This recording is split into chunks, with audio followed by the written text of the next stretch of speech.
قاعده 19 چی است که معنای الوهیت را در لغت و اصطلاح بفهمیم. اون روز ما و شما خواندیم، نه باز میگم براتون. اله در لغت چی را میگن؟ اله در لغت به معنای معبود است و در اصطلاح کسی که دو خصوصیت داشته باشه. چند خصوصیت؟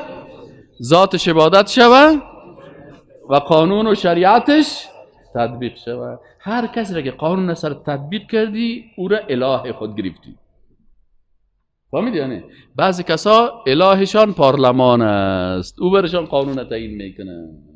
بعضی کساس الهشان سازمان ملل متحد است. بعضی کساس که الهشان مارکس است، مارکس برشان خوب و زشت و ارزش ها را تعیین میکنه. پس هر کسی ذات هر کسی را عبادت کردی و شریعت و قانون هر کسی اطاعت کردی، اونمو چی شد؟ معبود تو شد. این الوهیت از می گرفته شده است. خب قاعده 20 معنای کلمه طیبه را به طور دقیق بفهمیم. معنای کلمه را روزگار ما و شما خواندیم، نه؟ لا اله چه قسم میگیم؟ لا اله، نیست هیچ کسی مستحق ای که ذاتش عبادت شوه و شریعت و قانونش تطبیق شوه الا الله، بغیر از کی؟ بغیر از الله. و عبادت الله را، عبادت ذات الله را و اطاعت از شریعت الله را به طریقی کی میکنیم؟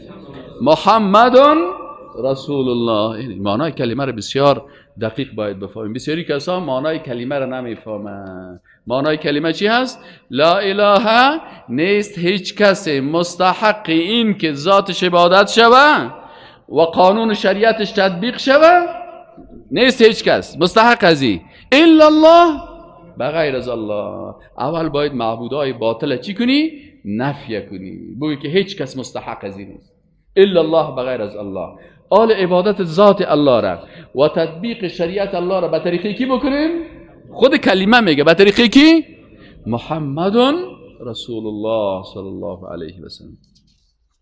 پس از معنای دقیق کلمه طیبه. وقتی که کلمه طیبه را میخوانیم